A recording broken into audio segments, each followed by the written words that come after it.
heck of a lot different to what it is these days. In farming in general was. There was no such things as tractors and all the wonderful machinery that's followed on since then by tractors. Most things were done by hand. And anything that was done otherwise, the motive power was the horse. But this isn't a history of farm work in those days or how much different. But no doubt I'll touch on that at times just to explain things. This is simply a light-hearted tale, if you like, of the things, the more amusing things that happened to me in the years I was at farm work. Now, I've said light-hearted, but I do assure you that everything that I'm going to tell you, to the best of my knowledge and memory, was absolutely true and correct in every detail. And I'm not doing any harm to anybody, so even the names and the farms and the places, they're all absolutely true. And I simply call it farm service, after the uninitiated farm service. And to keep it interesting, I'll tell you it in the Cumberland dialect. West Cumberland, that is. In 1928, I left school at 14 years old. And I think this country at that time of day was was in a worse condition than it is now as regards employment. And Whitehaven district and roundabout was one of the blackest distressed areas there was. So I might tell you that work was gay hard to come by. There was two main jobs. One was coal pits round Whitehaven district, and round our way, about 3 or 4 miles south of that, Egmont way, it was iron ore mines.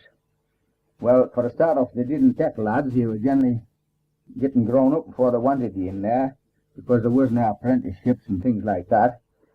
And if you were not prepared to take farm work, there wasn't much in way of jobs. I had always intended to be a joiner all the time I was going to school. Well, I had my yam down at 3 or 4 different joiners, but now it sort of come a bit, so I spent that first winter out of work, living at Yam. Anyway, on towards spring in 1929, a chap that I knew that used to roam about countryside among farms and such like, he saw me on the road and he shouted me. He said, "Hey, is thou looking for work?" I said, "Aye." Well, he said, "Billy Jackson at Sowdham wants a lad." He said, "If I was there, I'd go and see him." Well, this was a farm just about 5 minutes walk from Yam. So I went in and I told my mother what I was doing, and I went to see him. Well, I'd knocked him out among farms and that, as you might say, all my life. And our family knew his family, so I went to see him, and we talked on, and he said, "Aye, all right." He said, "When can to start?" I said, "No." "Right," he said. So off we went. Well, I went home at night and I told my parents what I'd done. And my father said, "What about wages?" "Oh," I said, "it was never mentioned." "Oh, well, never mind," he said, "I'll go and see him." So I went off to see him, and he hired me out for 6 bob a week. I mean, the usual practice at farm work was to hired be 6 months. You studied iron fair, and then the farmer hired you and you were there for 6 months. But with this been through, partly but through term, he had hired me for 6 bob a week. This was in your keep, of course. And as I'd been yam down at these joiners, he arranged with farmer that if one of these jobs come up, I could leave.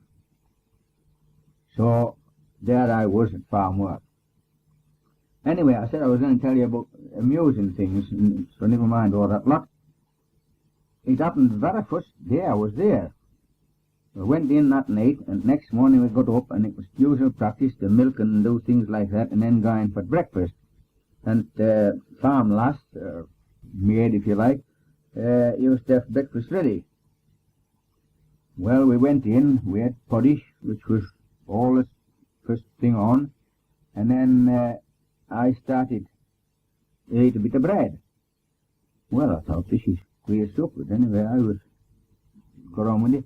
Next thing, boss took a bite. He said, "What the hell's up with bread?" "Oh," says lass, "it's that bread that we forgot to put salt in, so I've put salt on bread before butter." Well, if you've never had it, you've missed the treat, I'll tell you. I think if you do this within reason, it's all right, but she had plastered some salt on. Boss took another, get the bloody stuff thrown out, and let's have some fresh. Well, if a farmer throws something out in them days, you can tell it wasn't so good. Well, I worked there till term, which was Whitsuntide. Terms used to be Whitsuntide and Martinmas, and then you were usually hired for 6 months, and it was standard practice if a farmer wanted you to follow it, to stop on for the next 6 months. He used to say, "It's to stopping on," and then you would hit on a wage and decide whether you stopped on or you left. Anyway, he said to me, "It's to stopping on." I said, "Aye, well, if I get plenty money." "What does the want?"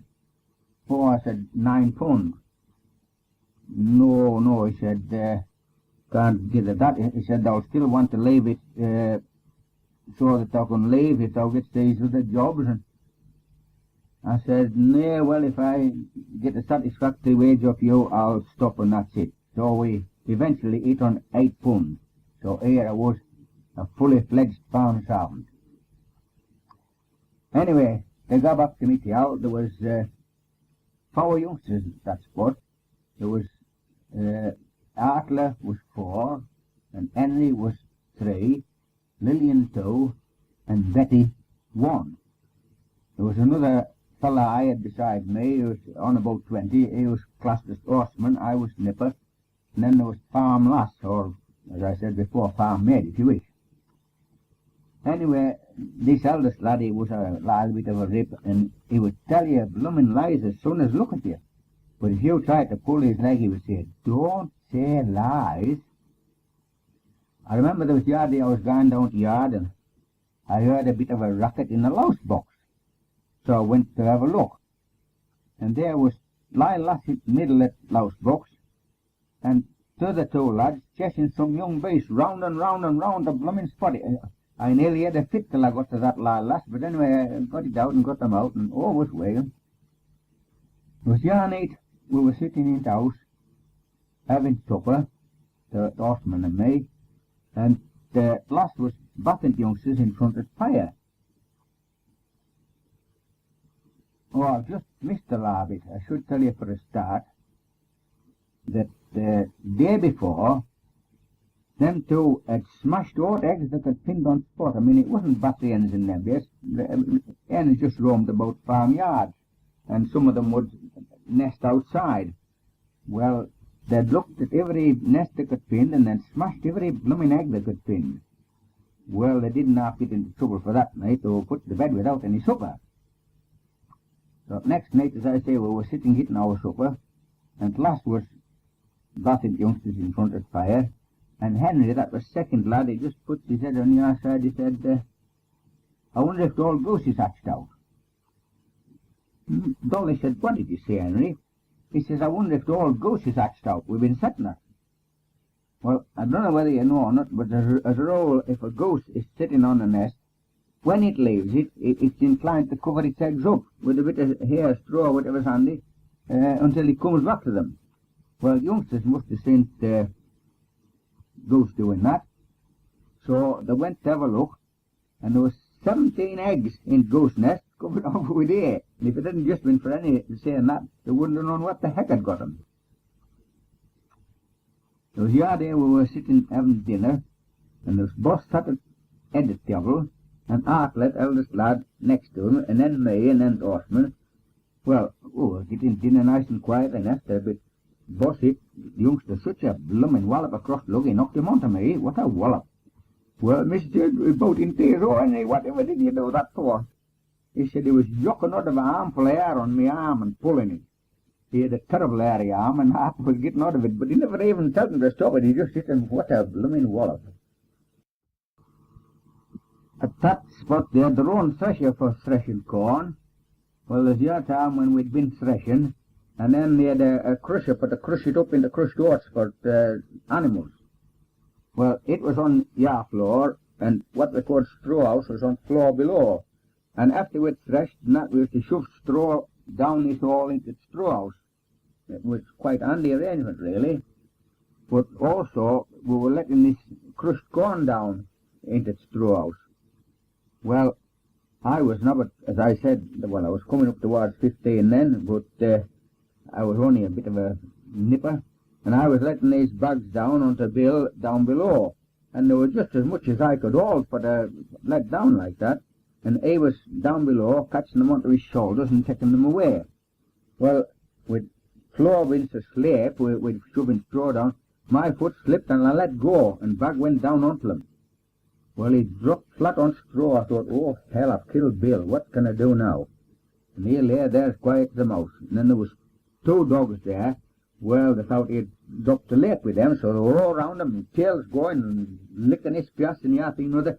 He could stick it near longer. He said, stop the bloody self. I was never as pleased to hear anybody swear in my life. He was only pulling my leg. He hadn't taken a bit of harm.